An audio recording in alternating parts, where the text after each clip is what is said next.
Liana Zavo, a powerhouse in public relations, a Forbes thought leader, and the CEO of Zavo Media PR Group. With over a decade of experience, she helps startups, MPOs, and mid-sized businesses gain visibility, credibility, and profitability. Leading a global team across 12 countries, Liana specializes in strategic branding, media relations, and securing top-tier press coverage. A sought-after speaker and advocate for female empowerment, she's dedicated to bridging the gap for founders looking to break into the US market. And what a time to get into the US market. So, Liana, welcome. Thank you so much for having me, Nicholas. I'm excited to get into the details. So, my business, Wunderbrand, is all about helping emerging market brands compete against international brands. And that really, it's a passion of mine to help smaller companies and smaller brands compete typically against American and European brands in places like Asia and Africa. So that's been my focus and my specialization. So I really love this idea of yours of being able to help people break into the US market. And especially in the current climate where America is the place to be, that's absolutely a very valuable tool. So maybe talk to me a little bit about your experience, because I see that you are a small business advisor and advocate for the National Small Business Association. You've been working in PR your whole life. You've also been an entrepreneur from quite a young age, I think. So what got you into PR? I mean, it's a great industry, but it's a tough one. So maybe talk to me a little bit about your background and how that's led into you being this powerhouse in the PR scene in the US.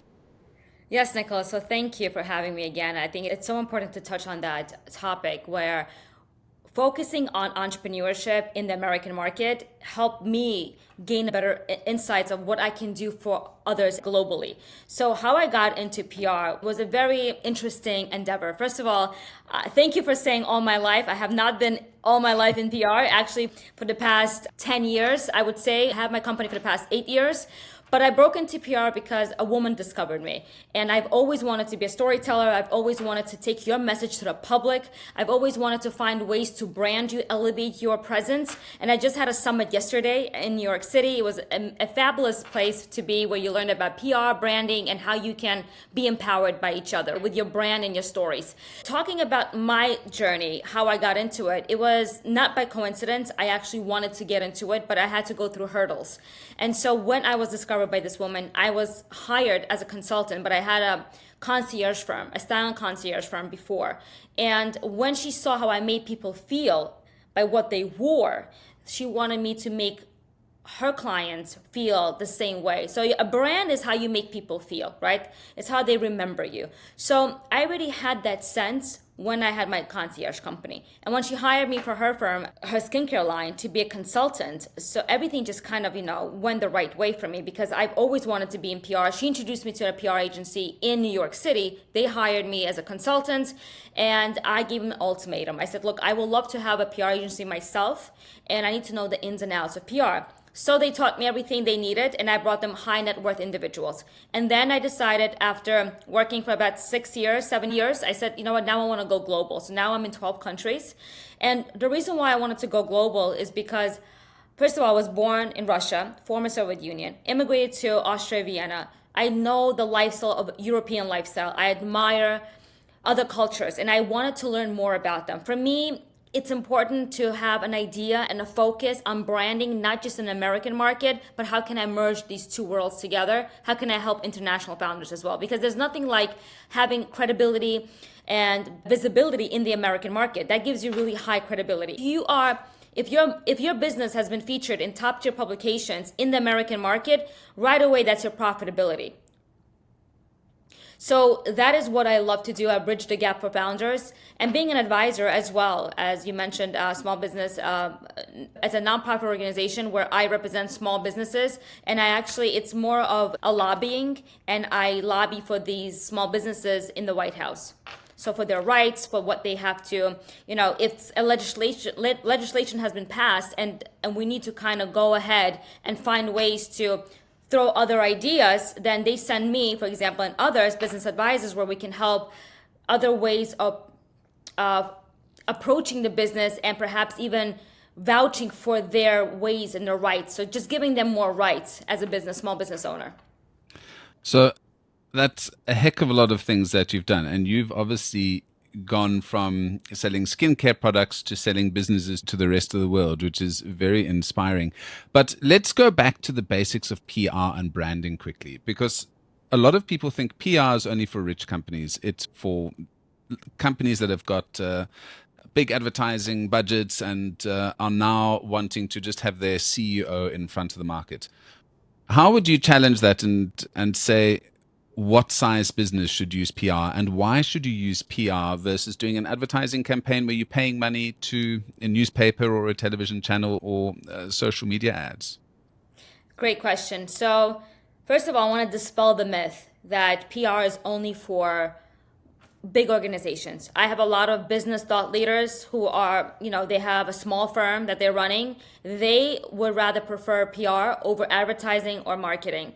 And PR is a cost-effective promotional tool, which means that it creates trust with your audience. If I publish you in a third party, which is a publication, and a third party validates your story, that has more credibility as opposed to if I'm just putting your face on a billboard or a back of the bus, right? What has more credibility? Reading about you in a newspaper? I don't pay the newspaper. You pay for me for my services, how to craft the story, how to position you as a thought leader, and then we take your story and then we pitch it to the journalists, right? So you don't pay directly to the station, the TV station, or the newspapers. They won't take money from you. But advertisement, they'll take money from you because advertisement, it's very short. If you don't have credibility and you're like, look, I want to do something quickly and get it out. I'm not saying it's the worst thing to do, but it's better to create trust with your audience, right? If you don't have trust, why spend so much money on ads and advertising when you can just go and spend that money into PR and have someone write an exclusive story about you, take that exclusive story and then market it on different channels? That shows your credibility source. Yeah, the trust aspect of this is important. And it's very important that people realize how PR fits into the customer journey. So you're talking about creating that trust. It's also about creating awareness. I mean, there are tons of companies that get tremendous amounts of public relations, which is, and you can see how much media that is worth as well. So let's just take, for example, Filet or Nando's is a company in South Africa that was extremely good at doing PR. Like you said, if it's not being paid for, and you're not selling it's not a promotional offer. So you're not saying in your PR article, get 10% off. It's not about selling. It's about telling a little bit about the background of the founder, about why you should believe them, telling an aspect of their story that is going to not just build trust, but is going to create liking. So the other aspect of what you mentioned, which was being able to take that one piece of media and break it up into pieces and use that to promote yourself, is absolutely essential. And a lot of people don't necessarily think about that. Now, you've been in this business for the last 8 years, just with your own in the PR side. How has it changed in 8 years? Typically, industries don't change very, very quickly, but I'm sure you've seen some changes in the PR industry over the last 8 years. What are the things that have changed, and how does that make your role even more necessary now? Yeah, social media affects us tremendously. Traditional PR was nothing to do with social media, right? It was only print, maybe a few articles online, but it was mostly print.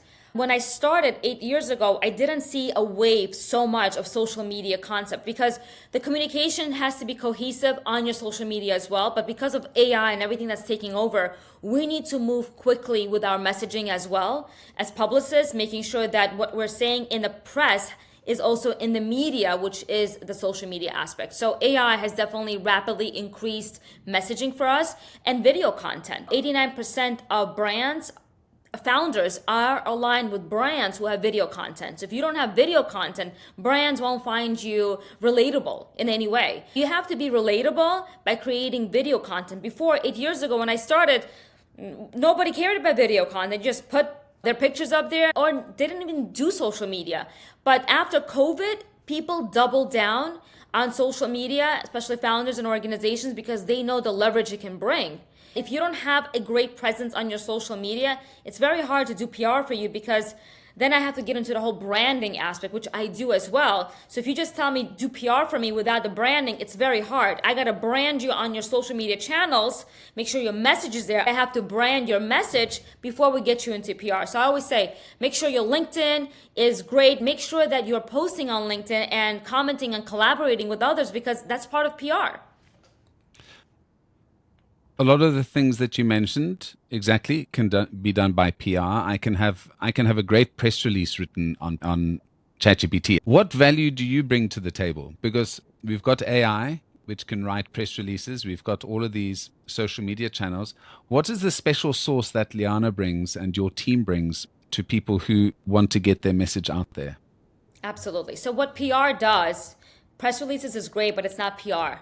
PR is about positioning you. If I have one press release about you, anyone can pay for a press release. That is paid. You don't need a journalist. There is a release. You find a great a source that releases press release, and you can just do it through there. It's a lot of money, but you can do it yourself as well. But what happens after? Okay, you did one press release. And then when people Google you, what happens? Are you being highlighted? Are you constantly? So we're not only doing press releases or just positioning you in different publications. I'm a Forbes thought leader, right? I write about you in Forbes. I position you in different articles. Where your clients are reading about you, that's where I'll position you. So that you'll always going to be a headline, a spotlight, right? So you can't, if you want to do PR on your own, you can. You can start right now and pitching journalists. Go and find different journalists and say, okay, I want to pitch this idea. But when we come in as publicists, we need to know what angle will fit your criteria, right? We have strategies in place.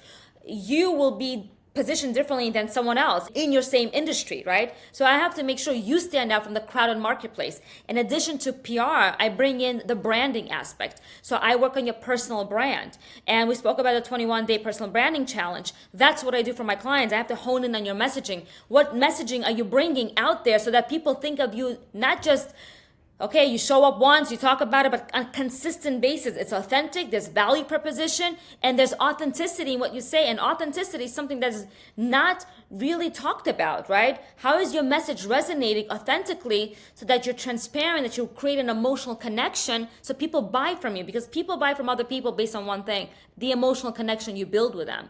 So as publicists, we have to go into your story so deep so that it can resonate with the public and make sure that I create a positive image. So a press release does not create a positive image. It's an announcement of the company. It's quick, very fast. But what happens after? I have to make sure I position you into different platforms, podcasting, speaking engagements, executive panels. So PR is not just written, top tier publications, but it's other places where I can get you more publicity. I'm glad you spoke about your 21-day personal branding challenge, because I think a lot of people struggle. They want to do all of these things that you mentioned, but they don't know the first step to take. So we're going to chat about that soon. But there's one other secret sauce that I think you have. And I want to ask you, have you ever heard of the little black book? I think I've heard of it, yes. Do you have your own black book?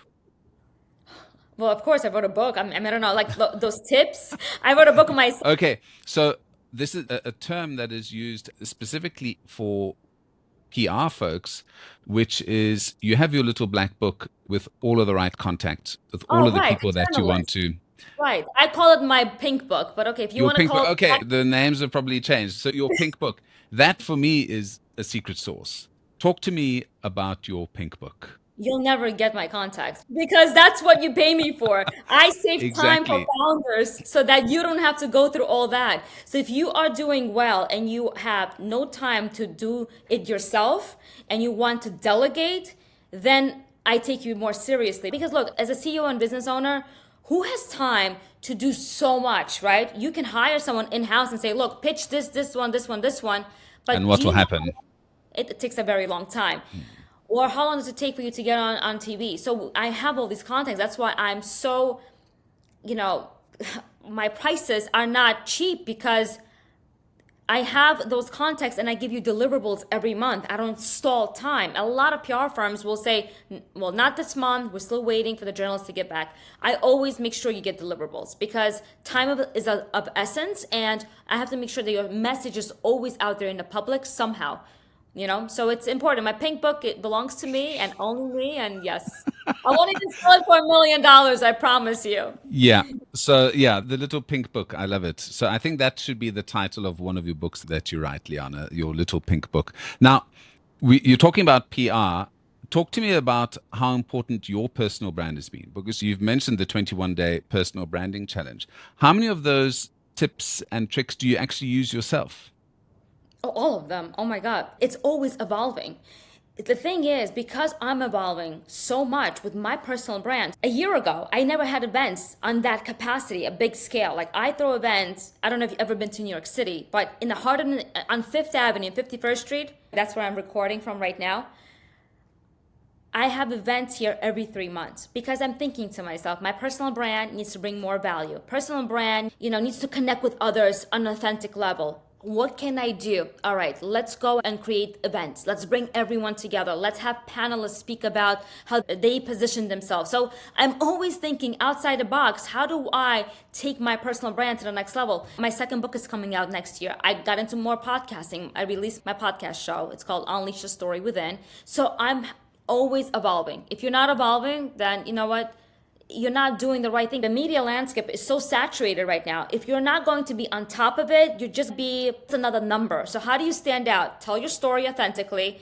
Make sure that you really speak to the audience. I'm not afraid to say college dropout, single mom, and that captures the attention.